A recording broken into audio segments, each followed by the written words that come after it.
Hello, আমি Kamruddin Bibhab. Welcome to webacademy.org HTML5 and CSS3 beginner Bangla tutorial 22। So আমরা এই টিউটোরিয়ালে দেখব কিভাবে hidden block display and none, then আমি সামান্য কিছু HTML ট্যাগ দেখাবো, মার্কিউ, অ্যান্ড আমি আপনাদের সামনে CSS এর কাজ আগে থেকে করে রেখেছি কিছু, তা দেখাবো। সো আমি নোটপ্যাডে চলে যাই। দেখেন, আমি আগে থেকে দুটি ডিভ ধরে রেখেছিলাম। ক্লাস নিয়েছি head, then headline, and div class নিয়ে রেখেছি নিউজ, দেন নতুন ট্যাগ দেখতে পাচ্ছেন মার্কিউ। হ্যাঁ, এই মার্কিউ ট্যাগটি দ্বারা কি বোঝানো হচ্ছে, আমি ফায়ারফক্সে গিয়ে দেখে, লঞ্চ ইন ফায়ারফক্স। দেখেন, আমি একটি শিরোনামের মতো তৈরি করেছি। আপনারা বেশিরভাগ যারা দেখবেন নিউজ লেটার ওয়েবসাইটগুলোতে ঢুকলে দেখবেন যে এখানে শিরোনাম লেখা বা হেডলাইন লেখা, এরকম হেডলাইন যাচ্ছে স্লাইডিং হয়ে। হ্যাঁ, তো অনেকে মনে করতে পারেন যে এটা আসলে এরকম কিভাবে যাচ্ছে, এটা হয়তো অনেক কঠিন কোনো কাজ না। একটি মাত্র HTML ট্যাগের মাধ্যমে করতে পারেন। HTML5-এ এই নিউ ভার্সনের ট্যাগটি আছে। এখন মার্কিউ দিলেই মার্কিউর মাঝখানে আপনি যেই লেখাটি লিখবেন তা অটো এরকম স্লাইড হতে থাকবে। দেখেন, আমি আগে থেকে CSS এর কাজ করে দিয়েছি। আমি অবশ্যই আমি আপনাদের আগের টিউটোরিয়ালে এইসব সব CSS দেখিয়েছি, নতুন কোনো কিছু করিনি এখানে। দেখেন, আমার প্রথম যে শিরোনামের রেড ব্যাকগ্রাউন্ডটি, হেডলাইন বক্সটি, আমি দুইটি আলাদা ডিভ, এটি একটা আলাদা ডিভ ধরেছি, এটি একটা আলাদা ডিভ ধরেছি। আমি হেডলাইনটি ক্লাস দিয়েছি হেড, ব্যাকগ্রাউন্ড কালার রেড, দেন আমার লেখার যে টেক্সট কালার হোয়াইট, পারিং লেফট থেকে 20 পিক্সেল অ্যান্ড রাইট থেকে 20 পিক্সেল, টপ অ্যান্ড বটম থেকে কোনো জায়গায় স্পেস আমি ছাড়িনি। দেন বর্ডার দিয়েছি 2 পিক্সেল, এটা ফ্লোট লেফট করেছি যাতে আমার নিচের ডিভটি যে নিউজ, এই ডিভটি যাতে উপরে চলে আসে পাশে। দেন আমি উইথ দিয়েছি 100 পিক্সেল। সিম্পল জিনিস, আমি এর আগে টিউটোরিয়ালে এগুলো অনেকবার দেখিয়েছি, আপনাদের বুঝতে হয়তো বা এত কষ্ট হবে না মনে হয়।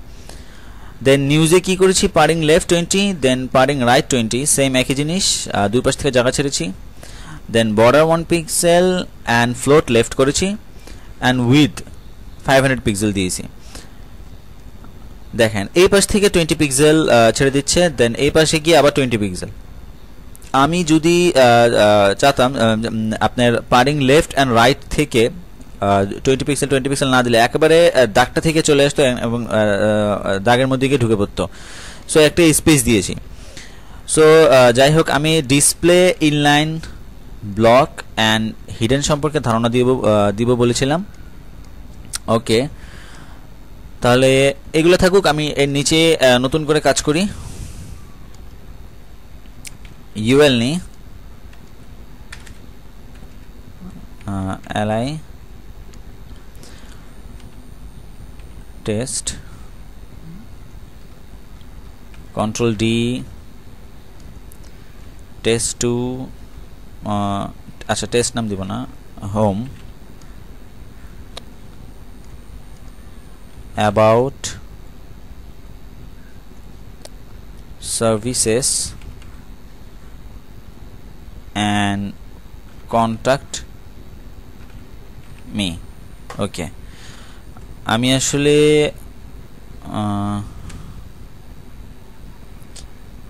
আমার ফ্লোট লেফট আছে, তাই এটি ফ্লোট লেফট হয়ে গিয়েছে। আমার এটা ক্লিয়ার করতে হবে পাশ থেকে। আমি পুরো জিনিসটাকে একটি ডিপ ধরি।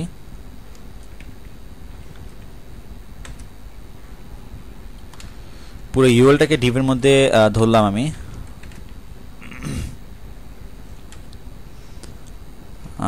Class the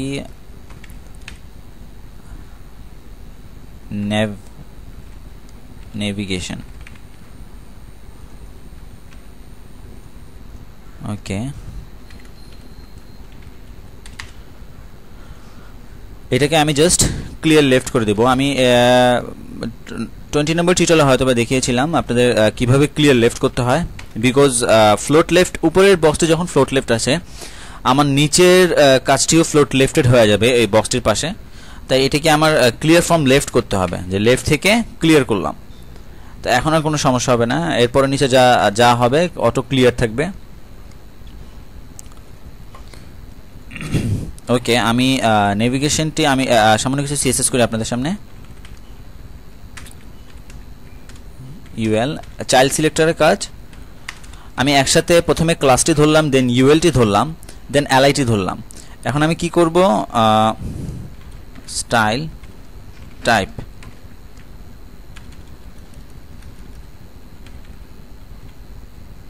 list style naan, list style নান করে দিলাম আমি।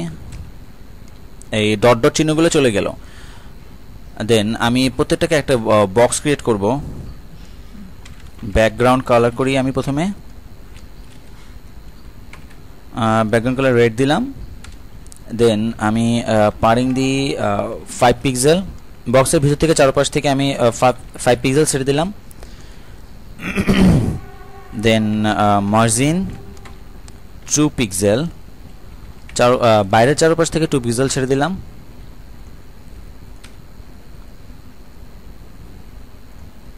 প্রত্যেকটা জিনিসে উইথ দিয়ে দিই আমি একটি উইথ 50 পিক্সেল রাখি আমি প্রত্যেকটি এলআই বক্সে। সরি 100 করে দিই, বেশি বেটার হয় 100 করলে, বিকজ 50 অনেক ছোট হয়ে গিয়েছে। ওকে, দেখেন এক একটি এলআইকে প্রথমে আমি ক্লাসটি ধরলাম, দেন ইউএলকে ধরলাম, দেন এলআইকে ধরলাম। হ্যাঁ, ক্লাসটি ইউএল দেন এলআইকে ধরে আমি লিস্ট স্টাইল নান করলাম, যে ইউএল এলআই যে সিস্টেম ডট ডট থাকে এই ডট ডটগুলি উঠে গেল লিস্ট স্টাইল নান করাতে। ব্যাকগ্রাউন্ড কালার রেড করলাম, পারিং 5 pixel, margin 2 pixel and with 100 pixel দিলাম। তো এখন আমি মূলত যেই জিনিসটা দেখার জন্য এটা করলাম, আমি দুটি পদ্ধতি করতে পারি। আমি যদি এখানে ফ্লোট লেফট দিই তাহলে দেখেন ফ্লোট লেফট,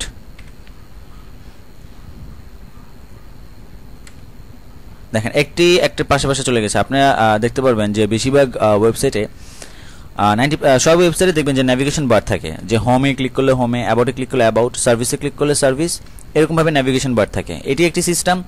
আরেকটি আমি করতে পারি, ডিসপ্লে ইনলাইন করে দিতে পারি আমি, ডিসপ্লে ইনলাইন, যে একটির পাশে ইনলাইনভাবে থাকবে, যে একটি বক্স। আমি ফ্লোট লেফট ক্লিক করলাম না, ফ্লোট লেফট দিলে তো আপনি নিচ থেকে ওইগুলো চারপাশে চলে আসলো। ডিসপ্লে ইনলাইন করলে সরি,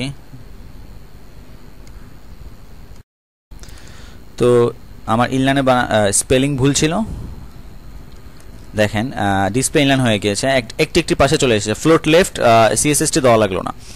তো আমি এই পদ্ধতিতে ডিসপ্লে ইনলাইন করতে পারি। অ্যান্ড ডিসপ্লে ব্লক কি, এর আগে যা ছিল বা ফ্লোট লেফট করার আগে যা ছিল তা ওটি কিন্তু ব্লক ছিল। দেন ডিসপ্লে ব্লক, দেখেন একটি নিচে থাকবে, ব্লক থাকবে, হোম, অ্যাবাউট, সার্ভিস এগুলো নিচে থাকবে, পাশাপাশি থাকবে না। পাশাপাশি যদি করতে চান আপনাকে ইনলাইন লিখতে হবে, অ্যান্ড দেন আপনি যদি নিচে নিচে রাখতে চান প্রত্যেকটা জিনিস আপনাকে ব্লক লিখতে হবে, ডিসপ্লে ব্লক। তো এখন আমি আরেকটি জিনিস দেখাই, ডিসপ্লে নানটা আমি দেখাইনি।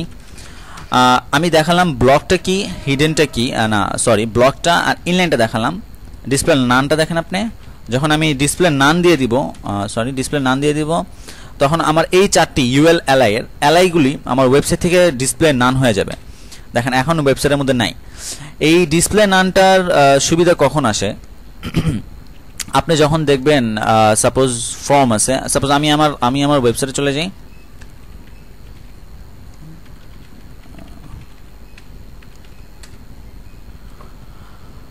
ডিসপ্লে নানটা মূলত ইউজ হয় জেকিউরিতে, আপনার জেকিউরি বা জাভাস্ক্রিপ্টে।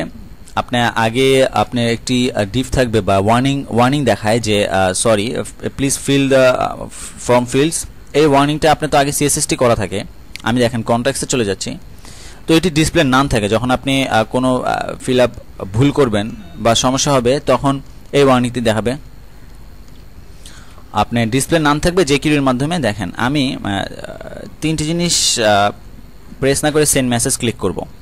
দেখেন এই যে বক্সটি চলে আসলো, warning fill correctly the field mark in red, এই যে বক্সটি চলে আসলো, এটি এতক্ষণ কই ছিল? এতক্ষণ তো দেখতে পারি নাই, এটি ডিসপ্লে নান ছিল। যখন আমি কোনো কিছু ফিল আপ করা ছাড়াই সেন্ড মেসেজ ক্লিক করেছি তখন এই বক্সটি দেখাচ্ছে। সো এটি আমরা জেকিউরি জাভাস্ক্রিপ্ট ইউজের ক্ষেত্রে করে থাকি বা আপনার মোবাইল ভার্সনের ক্ষেত্রে করে থাকি। যে যখন ওয়েবসাইটটি মোবাইল ভার্সনে চলে যাবে, পিক্সেল কমে যাবে, রেজুলেশন, তখন যে কিছু কিছু জিনিস থাকবে ওগুলো ডিসপ্লে নান হয়ে যাবে। সো ডিসপ্লে নানটা অনেক ইম্পর্টেন্ট একটি CSS.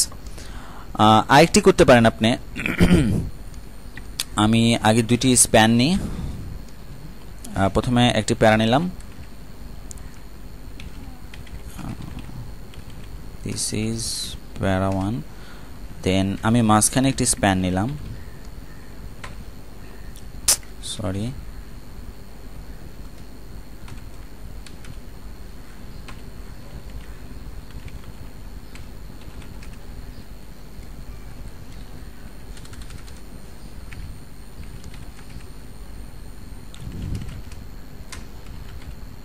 This is span, and আমি আবার শেষ হয়ে একটি প্যারা নিলাম,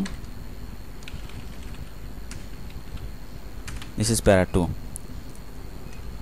ওকে,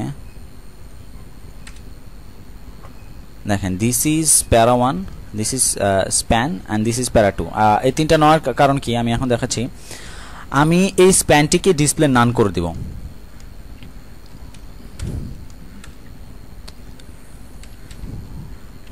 শুধু স্প্যান ধরলাম, কোনো ক্লাস ডিভ আইডি ধরা লাগলো না, বিকজ এখানে একটি স্প্যান আছে। সো আমি স্প্যানটিকে ডিসপ্লে নান করব। এখন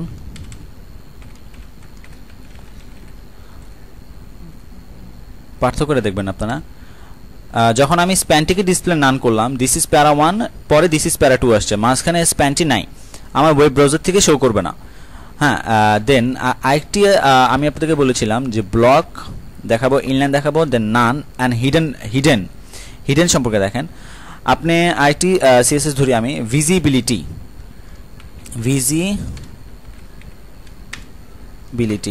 আপনি যখন ভিজিবিলিটি হিডেন রাখবেন, হ্যাঁ, তখন সেম একই কাজ করবে ডিসপ্লে নানের মতো, বাট দেখেন এই স্পেসটি রয়ে গেছে, যে বুঝাচ্ছে দিস ইজ প্যারা 1 এর পরে এখানে একটি HTML ট্যাগ বা এখানে একটি কাজ আছে যেটি ভিজিবিলিটি হিডেন আছে।